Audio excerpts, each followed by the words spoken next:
Hello guys, welcome to my second part of Deadly Premonition Director's Cut walkthrough. I hope you will enjoy it. And please, if you like my videos, please don't forget to subscribe to my YouTube channel to help me out. Thank you very much.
Zach, we're heading for the Greenvale General Hospital. According to George, it's down the road by the lake.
Agent Morgan, have you no respect for rules and protocol?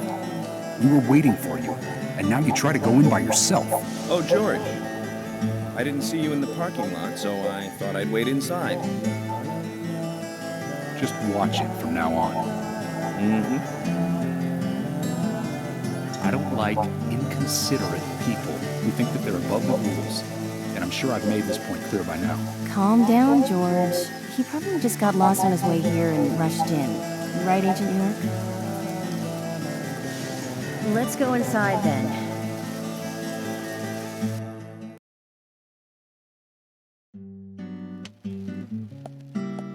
Hello, Sheriff.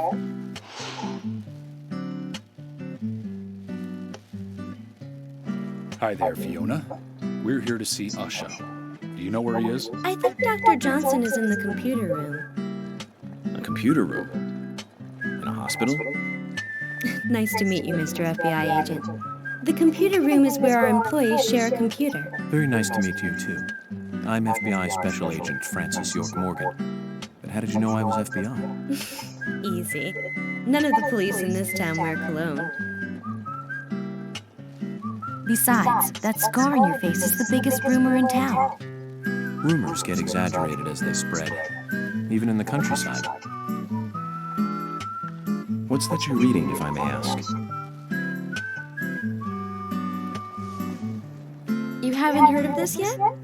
It's a recent bestseller mystery. It's set in the U.S., a small traditional North American town close to the Canadian border. A peaceful, traditional place. However, that peaceful town is shattered by a terrible crime. The murder of a local girl. And that incident causes grief and sadness to everyone in town. But everyone feels the seditious, heinous evil still lurking, alive.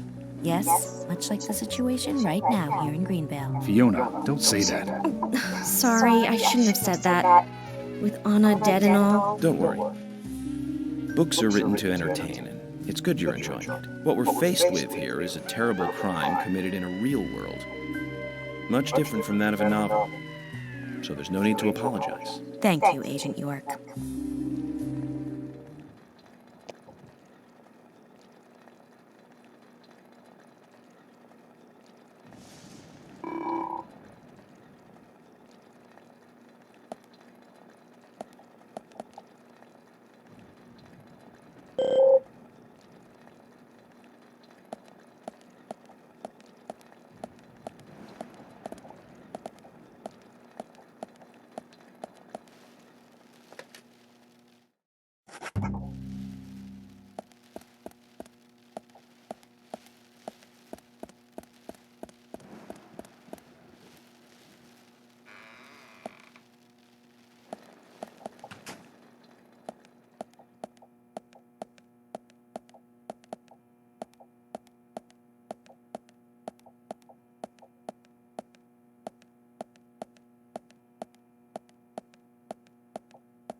We couldn't find him.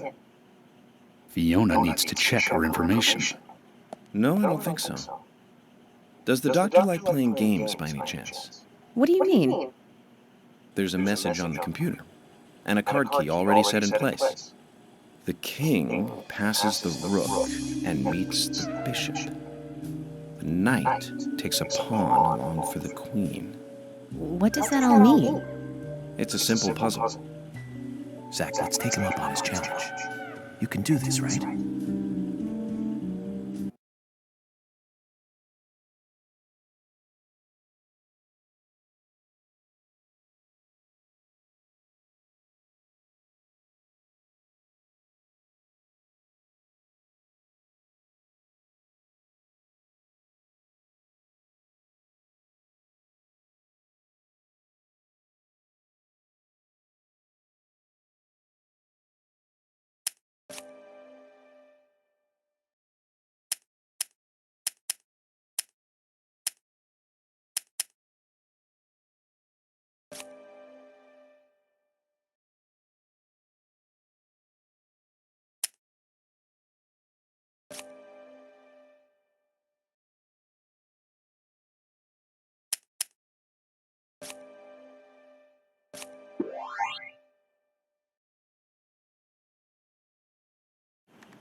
The doctor awaits below with the deceased.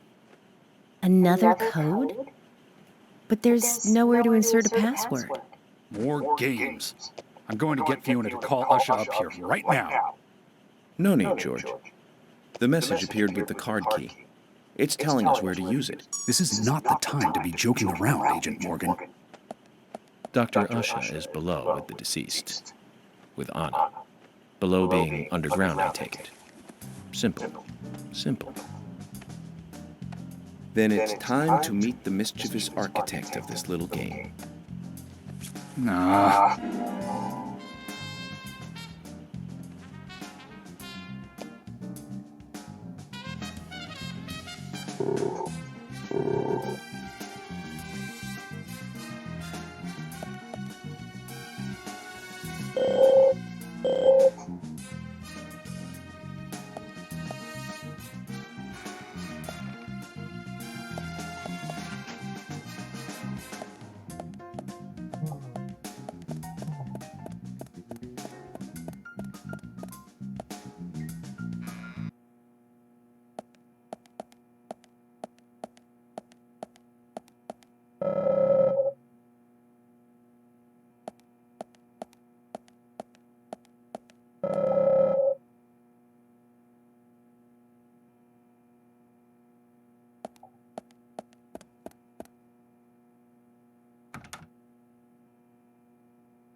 Usha, sorry to keep you waiting. Ah, you made it. Let's get started, shall we?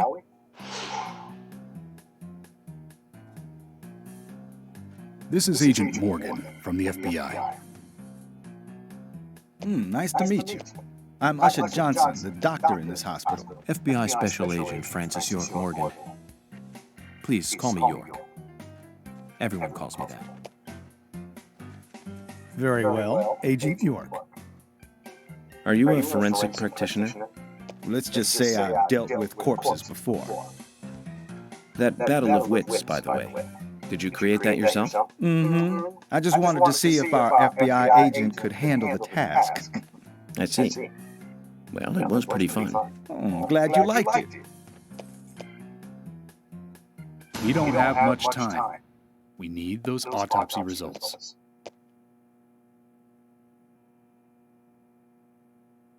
Next time, try challenging us without obstructing an investigation.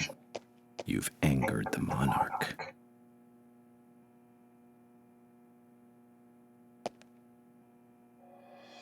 From the onset of rigor mortis, the stiffening of the muscles, the time of death is estimated to be between 20 and 2200 hours. That's still quite early for such a crime to take place. Note that there are 2 exterior wounds, pressure marks around the neck, and a long cut running from chest to abdomen. Blood marks on her right hand tell us she was gripping something round in her right hand.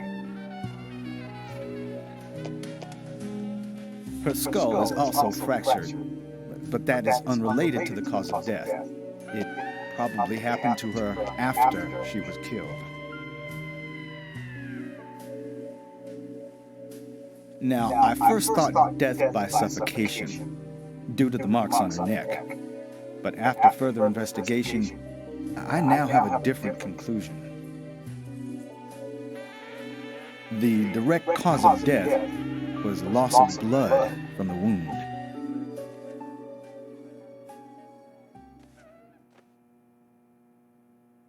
Which means... She was cut up while she was still alive. Yes, a sharp knife was used. It was inserted beneath the sternum and then quickly sliced downwards. The excessive loss of blood from her internal organs is what actually killed her. Her nails are clean, and with no skin cells from the attacker. She also doesn't appear to have been bound nor badly beaten. She was apparently killed without resistance. The most tragic thing, however, was that she was unable to speak her story to anyone who could hear her cries.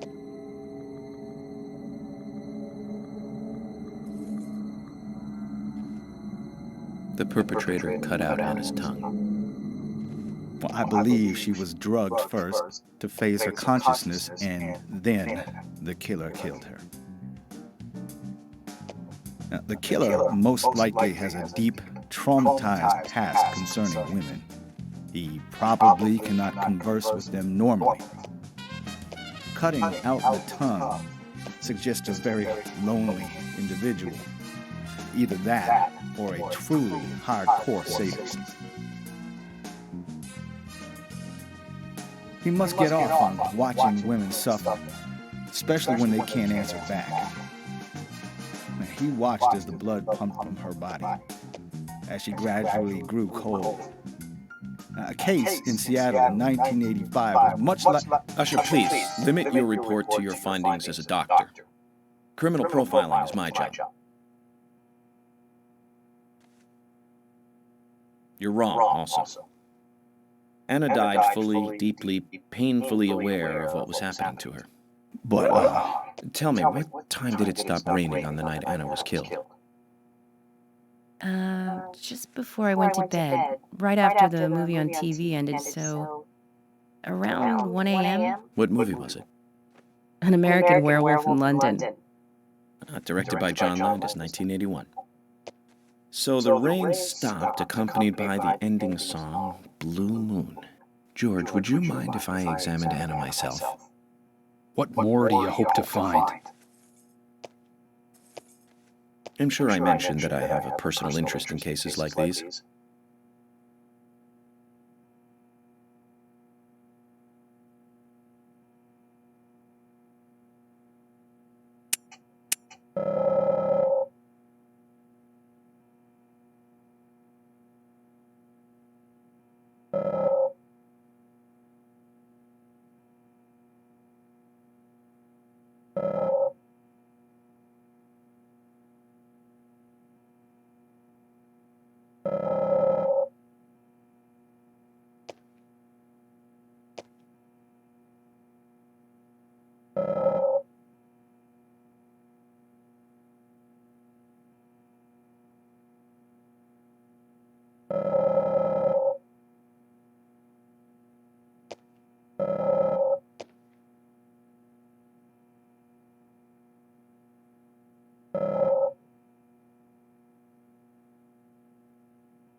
From her lack of resistance, I'd say that Anna's injuries happened very quickly.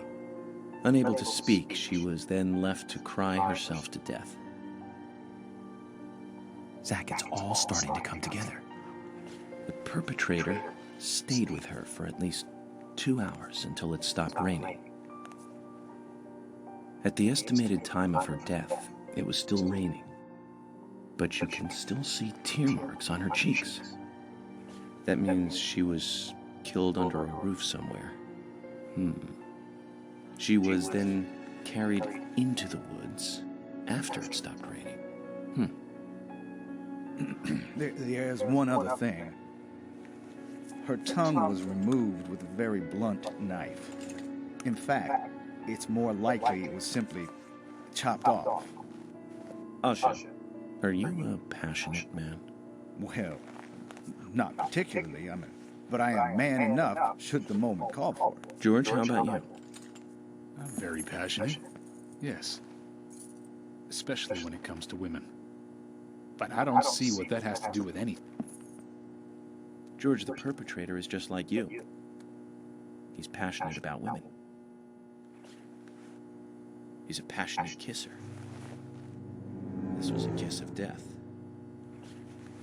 The perpetrator bit off Anna's tongue.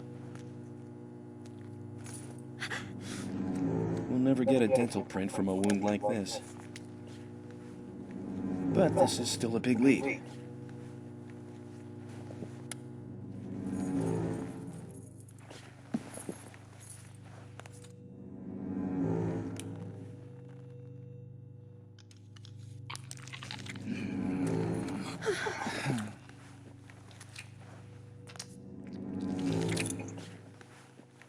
Jackpot, Zach. A shame, but our old-time all-American sightseeing tour just came to an end. This case is now under the jurisdiction of the FBI. I'm assuming command. I'll need you to assist me in the investigation. What in the hell do you mean, Agent Morgan? I know I said I was passionate, but you can't think I did this. That's not why I'm assuming command, George. You're a suspect just as much as every other passionate man on Earth. Let me show you something.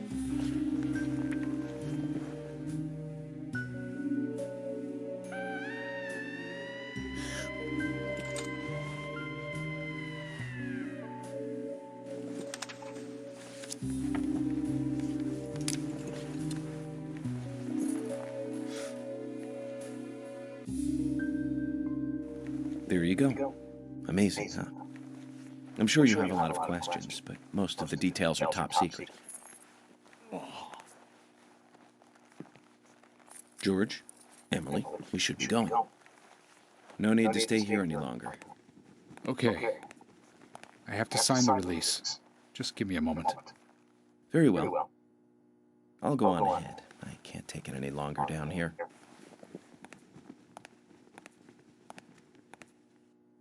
Bishop takes queen. His rook takes your queen. Then your knight takes rook. And checkmate. Huh?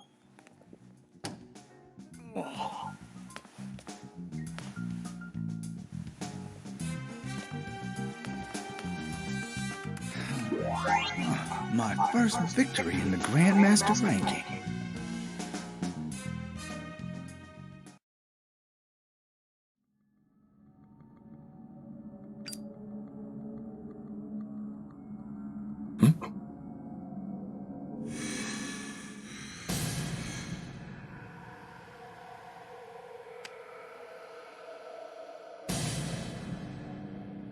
Zach, they're here.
Great.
Amazing.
Bullseye.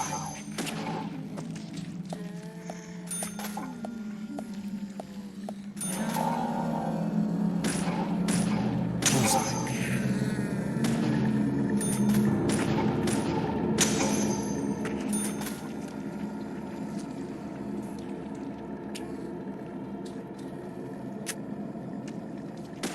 Great.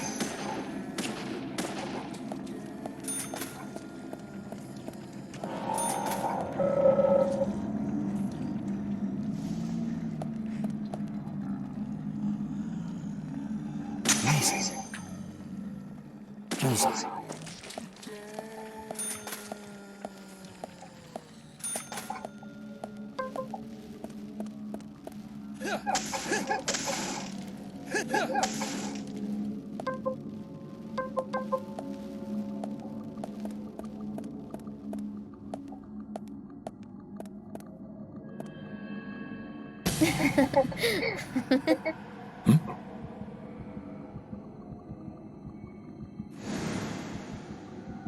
Here! Over here!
Yes.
Nice shot. Amazing.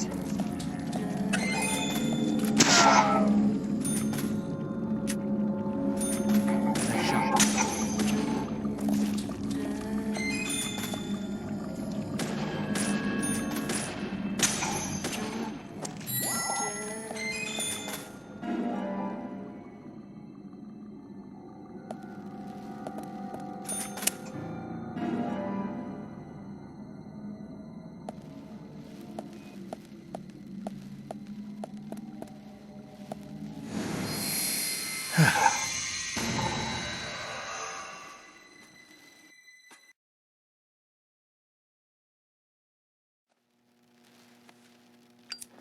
Agent Morgan, if you're so desperate, then why not smoke two at once?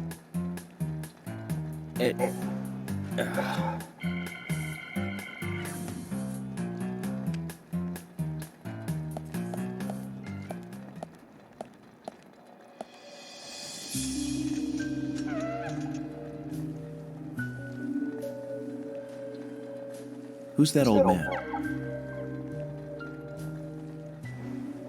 That's Harry. Harry Stewart.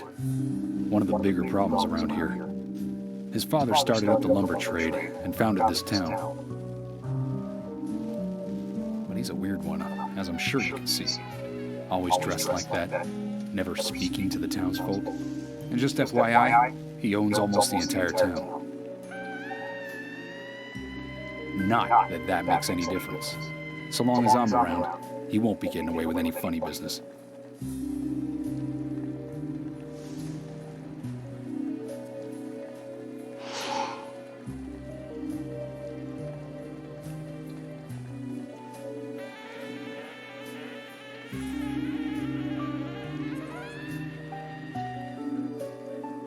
Mr. Francis York Morgan, haste won't lead you to what you seek.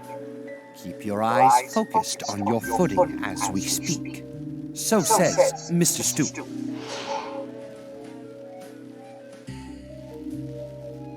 Nice to meet you too. How did you know my name?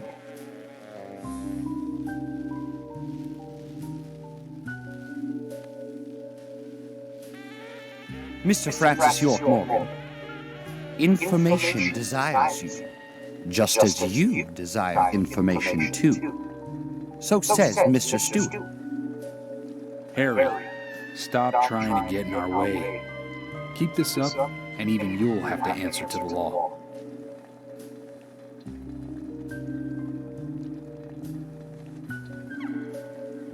Mr. Francis York Morgan, with each rain our town goes mad. To our disdain, unpreventable. So sad. So says Mr. Stewart. Thanks for the warning. Then we shall depart, Mr. Francis York Morgan.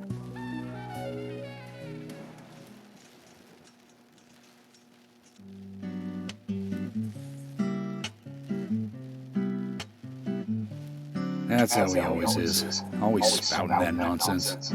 Don't give it any thought. It's all gibberish. Emily here. Uh-huh. Oh. Okay, thank you, Thomas. Agent York, we've contacted the first witnesses to the crime scene. You can interview them where they found the dead body. Excellent. I was just about to ask if you could take me there.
The body was found in the Greenvale Forest Park. That's west from here, and too far to walk. A forest park? It's the pride of the town. It has a beautiful trail leading to a viewing site over Velvet Falls. That does sound fantastic. Show me the sights. That may have to wait. We promised to be there by 1800 to interview the first witnesses to the crime scene.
Zach, we need to get to Greenvale Forest Park. It's apparently quite a distance, so check the map.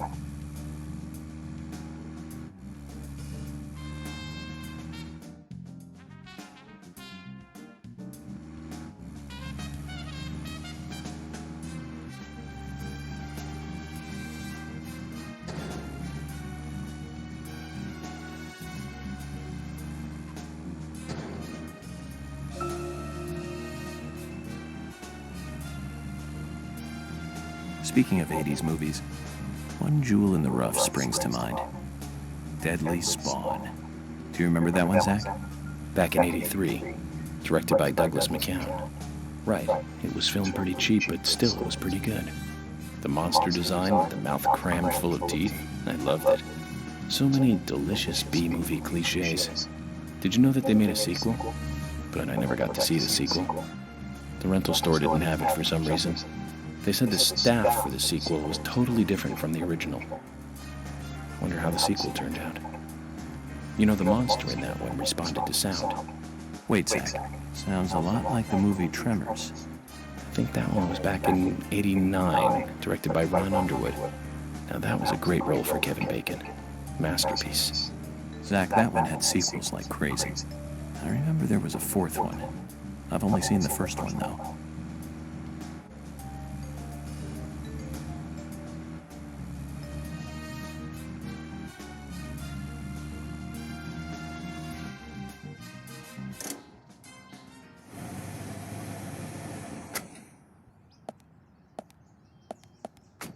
Zach, is there something here that you want to check out? Well, just do as you please. We can head to the forest later.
Zach, we need to get to Greenvale Forest Park.